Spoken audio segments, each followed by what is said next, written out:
News 42 Kannada.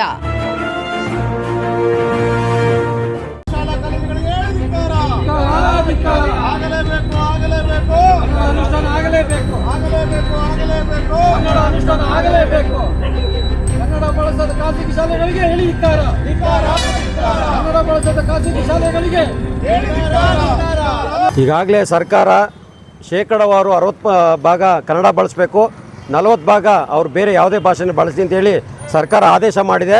ಆದರೆ ಇವತ್ತು ಕನ್ನಡ ಖಾಸಗಿ ಶಾಲೆಗಳು ಈ ನಿಯಮವನ್ನೆಲ್ಲ ಗಾಳಿಗೆ ತೂರಿ 100ಕ್ಕೆ 100ರಷ್ಟು ಇಂಗ್ಲೀಷ್ ಭಾಷೆಯನ್ನು ಆಂಗ್ಲ ಭಾಷೆಯನ್ನು ಬಳಸಿದ್ದಾರೆ.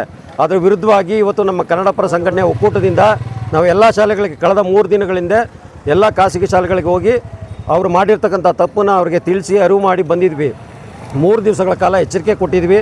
ಈ ಕನ್ನಡ ಭಾಷೆಯನ್ನು ಬಳಸಬೇಕು, ಶೇಕಡ 60ರಷ್ಟು ಕನ್ನಡ ಭಾಷೆ ಬಳಸಿ ನೀವು ಯಾವುದೇ ರೀತಿಯ ಜಾಹೀರಾತನ್ನು ಕೊಡಿ ಅಂತೇಳಿ ಬಂದಿದ್ವಿ. ಆ ಕೆಲವು ಶಾಲೆಗಳದಕ್ಕೆ ಎಚ್ಚೆತ್ತುಕೊಂಡು ಕನ್ನಡ ಭಾಷೆಗೆ ಮಾನ್ಯತೆ ಕೊಟ್ಟು ಕೆಲವೊಂದಷ್ಟು ಬದಲಾವಣೆ ಮಾಡಿ ಕನ್ನಡ ಭಾಷೆಯನ್ನು ಅಳವಡಿಸಿದ್ದಾರೆ. ಆದರೆ ಕೆಲವು ಖಾಸಗಿ ಶಾಲೆಗಳು ದಾಷ್ಟ್ಯತೆ ತೋರಿ ನಿರ್ಲಕ್ಷ್ಯದಿಂದ ದರ್ಪ ದೌರ್ಜನ್ಯದಿಂದ ಆ ಬ್ಯಾನರ್ಗಳನ್ನ ಏನು ಜಾಹೀರಾತು ಕೊಟ್ಟಿದ್ದು ಅದನ್ನು ಬಳಸಿ ಬದಲಾವಣೆ ಮಾಡಿರಲ್ಲ. ಅದಕ್ಕಾಗಿ ನಾವೇನು ಮಾಡ್ತೀವಿ ಅಂದರೆ ಕನ್ನಡ ಪರ ಸಂಘಟನೆಗಳು ನಾವೇ ಸೂಕ್ತವಾದ ಕ್ರಮ ತಗೋಬೇಕು ಅಂತೇಳಿ ಬೆಳಗ್ಗೆ 8ರಿಂದನೇ ಬೆಳಗ್ಗೆ 9 ಗಂಟೆಯಿಂದನೇ ಎಲ್ಲ ಕಡೆ ನಾವು ಎಲ್ಲ ಭಾಗಗಳಲ್ಲಿ ಓಡಾಡ್ಕೊಂಡು ಬಂದು ಇವತ್ತು ಎಲ್ಲೆಲ್ಲಿ ಇಂಗ್ಲೀಷ್ ನಾಮಫಲಕಗಳಿದ್ವು ಅದನ್ನು ನಾವೇ ಸ್ವಯಂವಾಗಿ ಅದನ್ನು ಅರಿಯುವಂಥ ಕೆಲಸ, ಮಸಿ ಬಳಿಯುವಂಥ ಕೆಲಸ ಮಾಡಿದ್ದೀವಿ. ಈ ಕೂಡಲೇ ಖಾಸಗಿ ಶಾಲೆಗಳು ಎಚ್ಚೆತ್ಕೋಬೇಕು, ಮುಂದಿನ ದಿನಗಳಲ್ಲಿ ಕನ್ನಡ ಭಾಷೆನ ಬಳಸಬೇಕು, ಸರ್ಕಾರ ಕೂಡ ಕ್ರಮ ವಹಿಸಬೇಕು. ಏನು DDP ಅವರಿದ್ದಾರೆ, BO ಅವರಿದ್ದಾರೆ, ಇಲಾಖೆ ಇದೆ ಶಿಕ್ಷಣ ಇಲಾಖೆ, ಈ ಕೂಡಲೇ ಇಂಥ ಶಾಲೆಗಳ ವಿರುದ್ಧ ಕ್ರಮ ತಗೋಬೇಕು, ಮಾನ್ಯತೆ ರದ್ದು ಮಾಡಬೇಕು, ಕನ್ನಡ ಬಳಸ್ತಿರ್ತಕ್ಕಂಥ ಶಾಲೆಗಳ ವಿರುದ್ಧ ಕ್ರಮ ತಗೋಬೇಕು ಅಂತೇಳಿ ಎಚ್ಚರಿಕೆ ಕೊಡ್ತಾ ನಮ್ಮ ಎಲ್ಲ ಕನ್ನಡ ಪರ ಸಂಘಟನೆಗಳು ಮುಂದಿನ ದಿನಗಳಲ್ಲಿ ಕನ್ನಡ ಬಳಸಿರ್ತಕ್ಕಂಥ ಶಾಲೆಗಳ ವಿರುದ್ಧ ಉಗ್ರವಾದ ಹೋರಾಟ ಮಾಡಬೇಕಂತೇಳಿ ಎಚ್ಚರಿಕೆಯನ್ನು ಕೊಡ್ತಾಯಿದ್ದೀವಿ.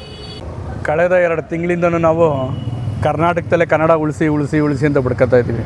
ಆದರೆ ಇವತ್ತು ಕನ್ನಡ ಉಳಿಸ್ಲಿಕ್ಕೆ ಯಾರೂ ರೆಡಿ ಇಲ್ಲ. ಅದರಲ್ಲೂ ಹೆಚ್ಚಿನ ರೀತಿ ನಮಗೆಲ್ರಿಗೂ ಮಾರ್ಗದರ್ಶನ ಕೊಟ್ಟು ಇವತ್ತು ಒಂದು ಉನ್ನತ ಮಟ್ಟಕ್ಕೆ ತರೋಂಥ ಶಾಲೆಗಳೇ ಇವತ್ತು ಕನ್ನಡವನ್ನು ನಿರ್ಲಕ್ಷ್ಯ ಮಾಡ್ತಿದೆ.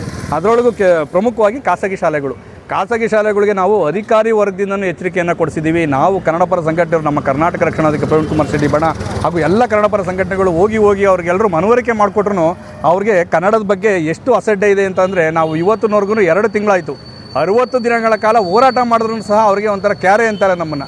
ಅಲ್ಲಿಗೆ ಅವರು ಕನ್ನಡಿಗರ ವಿರುದ್ಧವಾಗಿ ಎಷ್ಟರ ಮಟ್ಟಿಗಿದ್ದಾರೆ ಅಂತ ತಿಳ್ಕೊಳ್ಳಿ ಖಾಸಗಿ ಶಾಲೆಯವರು. ನಾವು ಪ್ರತಿಯೊಬ್ಬರಿಗೂ 30 ದಿನಗಳ ಗಡುವು ಕೊಟ್ಟಿದ್ವಿ. ಎಲ್ಲರೂ ಬೋರ್ಡ್ ಚೇಂಜ್ ಮಾಡಬೇಕು, ಏನು ನೀವು ನಾಮಫಲಕಗಳನ್ನ ಇಂಗ್ಲೀಷಲ್ಲಿ ಹಾಕಿದ್ದೀರಾ 60%ನಷ್ಟು ಕನ್ನಡ ಇರಬೇಕು, ಇನ್ನು 40% ನೀವು ಯಾವುದಾದ್ರು ಭಾಷೆ ಹಾಕಿ ಅಂತ ಹೇಳಿದ್ದೀವಿ. ಆದರೆ ಯಾವುದಕ್ಕೂ ಅವರು ಕಿಮ್ಮತ್ತನ್ನ ಕೊಡ್ತಾ ಇಲ್ಲ ನಮಗೆ. ಅದರಿಂದಾಗಿ ಇವತ್ತು ಒಂದು ಮುಖ್ಯವಾಗಿ ನಮ್ಮೆಲ್ಲ ಕನ್ನಡ ಪರ ಸಂಘಟನೆಗಳು ಸೇರಿ ಇವತ್ತು ಎಲ್ಲ ಬೋರ್ಡ್ಗಳನ್ನ ಸಹ ಇವತ್ತು ಅರಿಯೋಂಥ ಕೆಲಸ ಮಾಡಿದ್ದೀವಿ. ಇಷ್ಟಕ್ಕೆ ನಮ್ಮ ಹೋರಾಟ ನಿಲ್ಲಲ್ಲ. ದಯಮಾಡಿ ಖಾಸಗಿ ಶಾಲೆಗಳಿಗೆ ನೇರವಾಗಿ ನಾವು ಸಂಘಟನೆಗಳು ಎಚ್ಚರಿಕೆಯನ್ನು ಕೊಡ್ತಾ ಇದ್ದೀವಿ. ನಾಳೆ ದಿನ ಏನು ನೇರವಾಗಿ ನಿಮ್ಮ ಶಾಲೆಗಳಿಗೆ ಬಂದು ಯಾವುದೇ ಒಂದು ಸಣ್ಣ ಬೋರ್ಡ್ ಇದ್ರೂ ಸಹ ನಾವು ಹೊರದಾಕಂಥವನ್ನು ಕೆಲಸವನ್ನು ಮಾಡಬೇಕಾಗುತ್ತೆ. ಈ ಕೂಡಲೇ ನೀವು ಇಷ್ಟಕ್ಕೆ ಎಚ್ಚೆತ್ಕೊಂಡು ನಮ್ಮ ಕನ್ನಡವನ್ನು ಉಳಿಸೋವಂಥ ಕೆಲಸ, ಬೆಳೆಸೋವಂಥ ಕೆಲಸನ ಮಾಡಬೇಕು. ಯಾಕೆಂದರೆ ನೀವು ತಿನ್ನೋದು, ಕುಡಿಯೋದು, ನೀವು ವಾಸ ಮಾಡೋದು ಕನ್ನಡದ ನೆಲದಲ್ಲಿ, ಆದರೆ ನಿಮಗೆಲ್ಲ ಆಂಗ್ಲ ಭಾಷೆ ಬೇಕು ದುಡ್ಡು ಮಾಡೋಂಥ ಸಂದರ್ಭದಲ್ಲಿ. ಈ ಕೂಡಲೇ ನೀವು ಎಚ್ಚೆತ್ಕೊಂಡು ಕನ್ನಡವನ್ನು ಹಾಕಲಿಲ್ಲ ಅಂತಂದರೆ ನಿಮ್ಮ ಶಾಲೆಗಳಿಗೂ ಸಹ ಇದೇ ರೀತಿ ಗತಿ ಆಗುತ್ತೆ.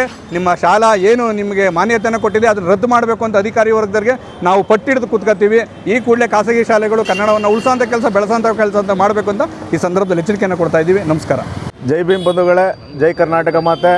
ಈ ಹಿಂದೆ ಕನ್ನಡ ರಕ್ಷಣಾ ವೇದಿಕೆಯಿಂದನೂ ಕನ್ನಡ ಭಾಷೆ ವಿಚಾರವಾಗಿ, ಶಾಲಾ ಕಾಲೇಜು ವಿಚಾರವಾಗಿ ಹೋರಾಟ ಮಾಡಿದರು. ಇವತ್ತೊಂದು ದಿನ ಕರ್ನಾಟಕ ಸೇನೆಯ ನಮ್ಮ ಜಗದೀಶ್ ಅಣ್ಣವ್ರ ಬಣದಿಂದ ಈ ಒಂದು ಕನ್ನಡ ಉಳಿಸಿ ಕನ್ನಡ ಬೆಳೆಸುವಂಥ ಒಂದು ಅಭಿಯಾನ ಮಾಡಿದ್ದಾರೆ. ಏನು ಈ ಜಾಹೀರಾತು ಕೊಡುವಂಥ ಮುಖಾಂತರ ಶಾಲಾ ಕಾಲೇಜುಗಳು ಇಂಗ್ಲೀಷ್ ಬಳಕೆನ ಹೆಚ್ಚಾಗಿ ಮಾಡ್ತಾ ಇದ್ದಾರೆ, ಕನ್ನಡ ಬಳಕೆನ ಕಮ್ಮಿ ಮಾಡ್ತಾ ಇದ್ದಾರೆ. ಮಾನ್ಯ DDP ಸಾಹೇಬ್ರೆ, ನೀವು ಈ ಕುರ್ಚಿಗೆ ಅನ್ಫಿಟ್ಟು ಈ ಜಿಲ್ಲೆನಲ್ಲಿ, ನೀವು ಈ ಜಿಲ್ಲೆನಲ್ಲಿ ಏನು ನಿಮ್ಮ ಕೊಡುಗೆ ಇಲ್ಲ. ದಯಮಾಡಿ ಕನ್ನಡನ ಬಳಸದೇ ಹೋದಂಥ ಶಾಲೆ ವಿಚಾರವಾಗಿ ಕೂಡಲೇ ಅದಕ್ಕೆ ದಂಡ ವಿಧಿಸಿ ಅವ್ರ ಮೇಲೆ ಕೇಸ್ ಮಾಡುವಂಥ ವಿಚಾರ ಮಾಡಬೇಕು. ನೀವು ಎಲ್ಲ ಒಂದು ಕಡೆ ಶಾಮೀಲಾಗ್ತಾ ಇದ್ದೀರಾ. ಈ ಶಾಮೀಲು ನಮ್ಮ ಹತ್ರ ಬೇಡ. ಈ ಜಿಲ್ಲೆ ಅತಿ ಹೆಚ್ಚಾಗಿ ಗೌರವಯುತ ಪಡೆದಿದೆ ನಮ್ಮ ರಾಮನಗರ ಜಿಲ್ಲೆ ಅಂತಲೇ. ದಯಮಾಡಿ ಕನ್ನಡ ಬಳಕೆ ಆಗಬೇಕು. ಕನ್ನಡ ಬಳಕೆ ಆಗದೇನೆ ನೀವು ಇಂಗ್ಲೀಷ್ ಬಳಕೆ ಮಾಡ್ಕೊಂಡೇ ಇತ್ತು ಅಂತ ಹೇಳಿದ್ರೆ ನೀವು ಎಲ್ಲೋ ಈ ಶಾಲಾ ಕಾಲೇಜುಗಳಿದ ವಿಚಾರವಾಗಿ ಎಲ್ಲೋ ವಸೂಲಾತಿಗೆ ತಾವು ಮುಂದೆ ಆಗಿದ್ದೀರಾ ಅಂತ ತಿಳ್ಕೊಬೋದು. ಈಗ ಇನ್ನೇನು ಅಡ್ಮಿಷನ್ ಸ್ಟಾರ್ಟ್ ಆಗ್ತಾ ಇದೆ. ನೀವು ಈ ಜಿಲ್ಲೆಯಲ್ಲಿ ಏನು ಮಾಡ್ತೀರಾ ಅಂತ, ನೀವೇನು ಮಾಡ್ತೀರಾ, ಈ ಕುರ್ಚಿಗೆ ಎಷ್ಟು ಗೌರವ ಕೊಡ್ತೀರಾ ಅಂತ ಗೊತ್ತಾಯ್ತದೆ.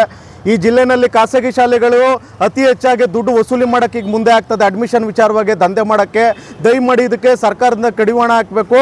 ಈ ಕೂಡಲೇ ಇಂಥ ಶಾಲೆ ವಿಚಾರವಾಗಿ ಶಿಸ್ತು ಕ್ರಮ ಕೈಗೊಳ್ಳಬೇಕು. ಇನ್ನು ಮುಂದೆ ತಗೊಳ್ಳಿಲ್ಲ ಅಂತ ಹೇಳಿದ್ರೆ ಇದೇ ರೀತಿ ಕನ್ನಡ ಬಳಕೆಯನ್ನು ನೀವು ಅಸಡ್ಡೆ ಮಾಡ್ಕೊಂಡು ಬತ್ತು ಅಂತ ಹೇಳಿದ್ರೆ ಮುಂದೊಂದು ದಿನ ನಾವು ಯಾವ ರೀತಿ ಹೋರಾಟ ಮಾಡ್ತೀವಿ ಅಂತ ಹೇಳಿದ್ರೆ ಮಸಿ ಬಳಿಯೋದಲ್ಲ, ತಮ್ಮ ಆಫೀಸ್ಗೆ ಮುತ್ತಿಗೆ ಹಾಕ್ತೀವಿ ಅಂತ ಈ ಮುಖಾಂತರ ಎಚ್ಚರಿಕೆಯನ್ನು ಕೊಡ್ತಾ ಇದ್ದೀವಿ. ಜೈ ಭೀಮ್, ಜೈ ಕರ್ನಾಟಕ ಮಾತೆ.